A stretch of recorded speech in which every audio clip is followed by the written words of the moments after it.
Remand में अरुण शर्मा ने कई खुलासे भी किए। बेंसिस कंपनी के निदेशक अरुण शर्मा है, पूछताछ में कई बातें सामने आई है। ब्लैकलिस्ट होने पर बताया जा रहा है कि नई कंपनी बना ली जाती थी या फिर जिस कंपनी को मिले टेंडर उससे अरुण शर्मा साठगांठ कर लेते थे। परीक्षा में गड़बड़ी कर करोड़ों की संपत्ति बनाई, देश के कई हिस्सों में सिंडिकेट चलाया था। अभय तिवारी जैसे लोग मदद करते थे। बिहार, पुणे जैसे राज्यों में संपत्ति की जानकारी मिली है। और बड़ी खबर है कि जेपीएससी जेएसएससी परीक्षा में गड़बड़ी मामले को लेकर अभय तिवारी के बयान के आधार पर 400 लोग सीआईडी के रडार पर हैं। पंजाब और हरियाणा के भी सॉल्वर गैंग के लिए काम करने वालों की जानकारी मिली है। अनुबंध पर कार्यरत एक कर्मी के द्वारा लालपुर इलाके स्थित एक फ्लैट में पंजाब और हरियाणा से लाए गए लोगों के द्वारा लिखवाए गए थे पेपर्स। एफआरओ परीक्षा के पेपर्स लिखवाए गए थे। कुछ अभ्यर्थियों के मेंस में नंबर बढ़ाने के लिए ये कॉपी जांचने वाले प्रोफेसर को भी दी गई थी मोटी रकम। साथ ही साथ ये भी खुलासा हुआ है कि 14वीं जेपीएससी में टीडीपीएल के निर्देशक से भी पूछताछ में सीआईडी को कई जानकारी मिली है। निर्देशक के 3 अभ्यर्थियों को पीटी में कराया गया था पास। निर्देशक के बयान के अनुसार जेपीएससी परीक्षा उप नियंत्रण श्वेता गुप्ता की जानकारी में सारी गड़बड़ियों को दिया जाता था अंजाम। तो ये बड़ी खबर आपको बता रहे हैं, जिसमें जेपीएससी परीक्षा विवाद को लेकर के 3 अभ्यर्थियों को पीटी परीक्षा कराई गई थी पास। कई तरह के मामले इसमें खुलासे हुए हैं। श्वेता गुप्ता के निर्देश पर इसमें इस घटनाक्रम को अंजाम दिया जाता था।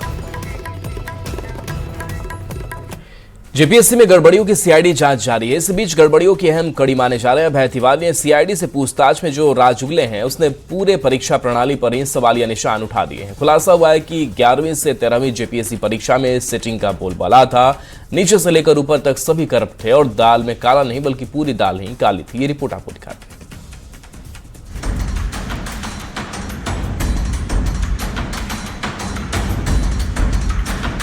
झारखंड में जेपीएससी जेएसएससी परीक्षा में अनियमितता को लेकर सीआईडी की जांच जारी है। जांच एजेंसी की ओर से अब तक 20 से अधिक लोग गिरफ्तार किए गए हैं, जिनसे पूछताछ जारी है। टीडीपीएल के मैनेजर और पूरे घोटाले की अहम कड़ी माने जा रहे अभय तिवारी से जब सीआईडी ने पूछताछ की तो जो खुलासे हुए उसने लोगों के होश उड़ा दिए। एक नजर डालते हैं अभय तिवारी के खुलासों पर। सीआईडी से पूछताछ में अभय तिवारी ने बड़ा खुलासा किया। पैसे लेकर इंटरव्यू के नंबर बढ़ाए गए। 11वीं से 13वीं जेपीएससी में खेल चला था। 20 अभ्यर्थियों से 5.80 करोड़ की वसूली की गई थी। एफआरओ और एसीएफ पद के लिए वसूली हुई थी। 20 अभ्यर्थी में से एक अभ्यर्थी फेल हुआ है। सीडीपीओ परीक्षा में 10 लाख रुपए लिए गए थे। इस पूरी साठगांठ के लिए अभ्यर्थियों का जुगाड़ जो है आदित्य पांडे किया करता था और आदित्य पांडे के भी एक करीबी को उसने जो है इसमें जेपीएससी में सिलेक्शन कराया है। इन तमाम चीज़ों को लेकर फिलहाल सीआईडी की जांच जारी है। वहीं बता दें कि इस पूरे मामले में एल खियांगते को भी गिरफ्तार किया गया है, जो कि अभय तिवारी के बयान के बाद सीआईडी ने तमाम चीज़ों का सत्यापन किया। उसके बाद एल खियांगते को गिरफ्तार किया है। अब आप सोच रहे होंगे कि जिस अभय तिवारी ने जेपीएससी परीक्षा में इंटरव्यू के नंबर बढ़ाए, आखिर वो कितना पावरफुल था। तो ये भी जान लीजिए कि आखिर उसकी पहुंच कहां तक थी। परीक्षा लेने वाली एजेंसी टीडीपीएल का मैनेजर था अभय। 13 साल में 12 से अधिक परीक्षा पास की थी। जेपीएससी में चेयरमैन सदस्यों की मदद से खेल करता था। जमाल अहमद, अजीता भट्टाचार्य, अनीमा हांसदा से सीधा संपर्क था। जेपीएससी चेयरमैन से भी अभय का संपर्क था। संपर्क के बल पर इंटरव्यू में वो सेटिंग कराता था। न सिर्फ 14वीं जेपीएससी के पीटी रिजल्ट में बल्कि 11वीं और 13वीं जेपीएससी में भी इसके द्वारा गड़बड़ी की गई थी। इसकी साठगांठ बता दें कि अभय तिवारी की न सिर्फ जेपीएससी के पूर्व चेयरमैन एल खियांगते बल्कि तीनों जो पूर्व सदस्य हैं उन तमाम लोगों से थी। तो साथ ही टीडीपीएल के निदेशक और साथ ही साथ अगर कहा जाए तो कई कोचिंग संस्थाओं के निदेशकों से भी इसकी साठगांठ थी। और यही वजह है कि 11वीं और 13वीं जो जेपीएससी की परीक्षा हुई थी उसमें इसने 19 लोगों का सिलेक्शन कराया था और उनसे 5 करोड़ 80 लाख रुपए वसूले थे। जेपीएससी में अनियमितता की कड़ियों को जोड़कर सीआईडी घोटाले की तह तक पहुंचने की कोशिश कर रही है। जेपीएससी के पूर्व चेयरमैन के साथ साथ सदस्यों से भी पूछताछ का दौर जारी है। अजीता भट्टाचार्य, अनीमा और जमाल अहमद से पूछताछ हो रही है और जो खुलासे हो रहे हैं उससे पूरी परीक्षा को लेकर एक बात तो तय है कि दाल में कुछ काला नहीं, पूरी दाल ही काली है। जिस तरह से छात्रों का हंगामा बढ़ता जा रहा है और बताया जा रहा है कि इस पूरे मामले में और भी चीजें जो हैं वो सामने आ सकती हैं। कैमरामैन संजीव तिवारी के साथ ओम प्रकाश, न्यूज़ 18 रांची।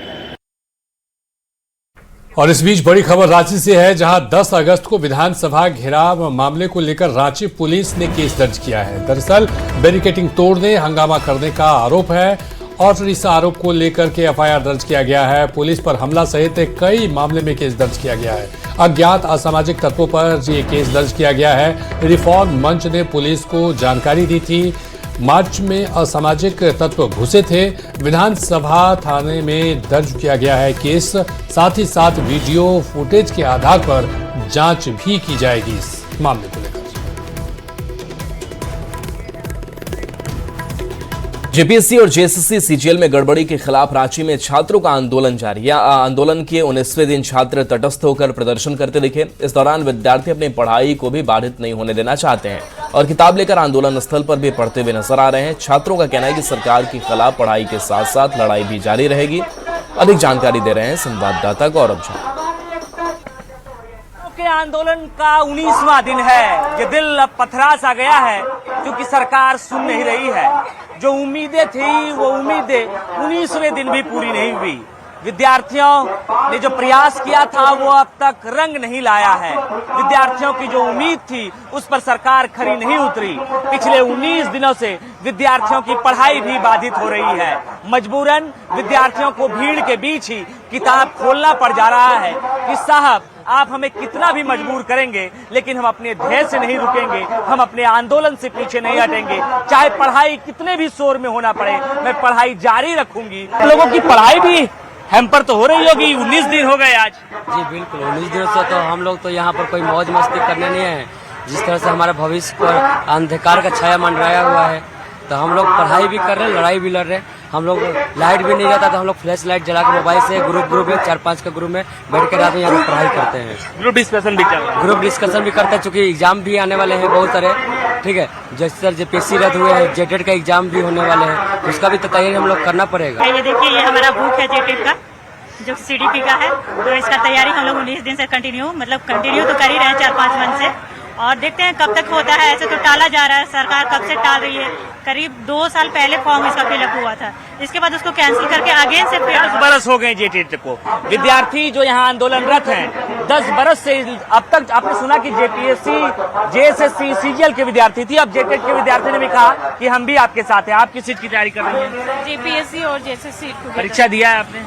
नहीं, अभी तो नहीं। अगला परीक्षा किस चीज का देना है? सर अभी तो जेटेट का देना है। पढ़ाई जारी है? हाँ, पढ़ाई अभी तो थोड़ा डिस्टर्ब है लेकिन जारी है। आप किस चीज की तैयारी कर रहे हैं? आप जेपीएससी की। जेपीएससी की कैसी तैयारी चल रही है ये बताइए। तैयारी भी चल रही है और हमारी असली लड़ाई भी चल रही है। पढ़ाई लड़ाई साथ में चलेगी? जी जी। हम न्यूज 18 के माध्यम से हेमंत भैया को बताना चाहेंगे कि हमारा दिन आएगा तब उनको बताएंगे। मैया सम्मान योजना के तहत वो मैया को सम्मान दे रहे। अरे युवा छात्र को क्या सम्मान दे रहे हैं आप? तो मिल रहा होगा 2500 रुपए। नहीं, मेरे पापा गवर्नमेंट जॉब है ना, मैया सम्मान योजना ना घर पे सम्मान मिल रहा है, हम कहीं के नहीं है। आप सोचिए कि हम 2-2 बार जेपीएससी मेंस के लिए बैठ चुके हैं और मेरा एक्साइज कांस्टेबल में नहीं हुआ, तो कहीं ना कहीं तो बहुत जोर का धांधली हुआ है। तो घर वाला शादी का प्रेशर दे रहा है। अब हम यही चीज सोच रहे हैं कि अच्छी लड़की मिलेगी कहाँ से, जब तक न कमा रहा, न प्राइवेट जॉब में है, न सरकारी जॉब में है। अब लड़की पक्ष को तो चाहिए कि लड़का या तो जॉब में होना चाहिए, कुछ तो कमाना चाहिए। तो अभी ये नहीं होगा। हाँ, तब ब्याह नहीं होगा, उम्र निकल जा रहा है।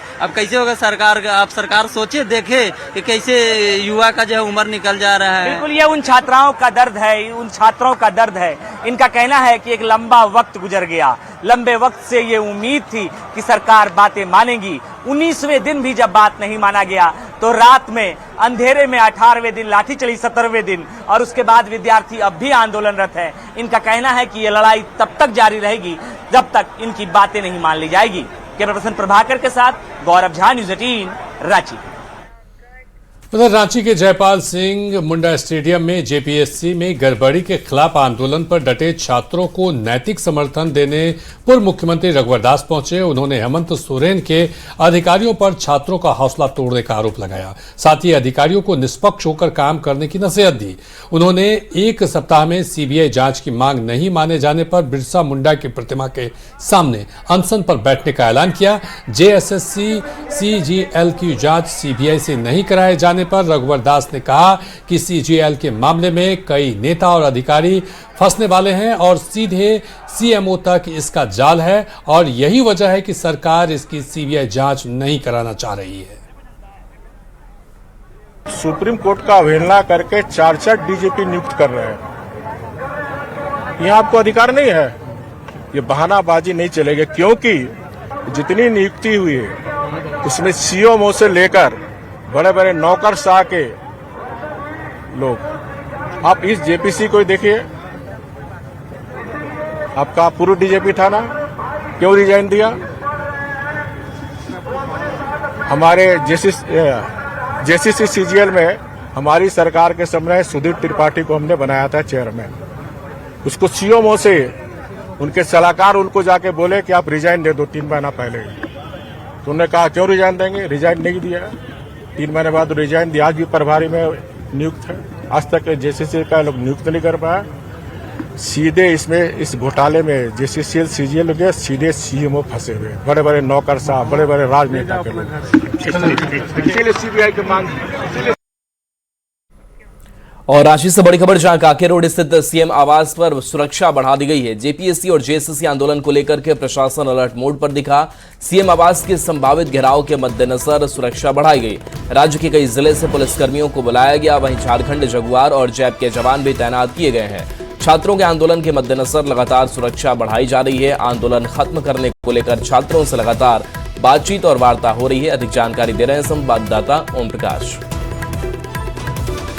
आंदोलन के मद्देनजर अब मुख्यमंत्री आवास की सुरक्षा व्यवस्था बढ़ाई जा रही है। देख सकते हैं कि यहाँ पर काफ़ी संख्या में जो जवान हैं उन्हें तैनात किया गया है। कई गाड़ियों में भरकर जो जवान हैं वो यहाँ पर पहुँचे हैं। वहीं दूसरी तरफ अगर बात की जाए तो सीएम हाउस आने वाले तमाम रास्तों की बैरिकेडिंग भी की गई है। तो एक रास्ते को, जो सूचना भवन का रास्ता है, उससे पूरी तरह से बैरिकेड कर दिया गया है और वहाँ से किसी को भी आने जाने की इजाज़त नहीं है। देख सकते हैं कि कई गाड़ियां यहां पर लगी हुई है और ऐसी आशंका है कि जो छात्र हैं वो मुख्यमंत्री आवास का घेराव कर सकते हैं। तो इसे देखते हुए पुलिस प्रशासन के द्वारा यहां पर सुरक्षा व्यवस्था बढ़ाई जा रही है। अब पूरे मामले में बता दें कि छात्रों की मांग है कि जेएसएससी सीजीएल की जो परीक्षा हुई थी उसे रद्द किया जाए, तो वहीं पूरे मामले की सीबीआई इंक्वायरी की जाए। इन 2 चीज़ों को लेकर जो छात्र हैं अभी भी आंदोलनरत हैं और कहीं ना कहीं इन तमाम चीज़ों को लेकर जो सुरक्षा महकमा है वो भी गंभीर है और इसे देखते हुए ही मुख्यमंत्री आवास की सुरक्षा बढ़ाई जा रही है। तो देखना होगा कि आने वाले दिनों में किस तरह की रणनीति सरकार की ओर से बनती है। रांची से न्यूज़ 18 के लिए ओम प्रकाश।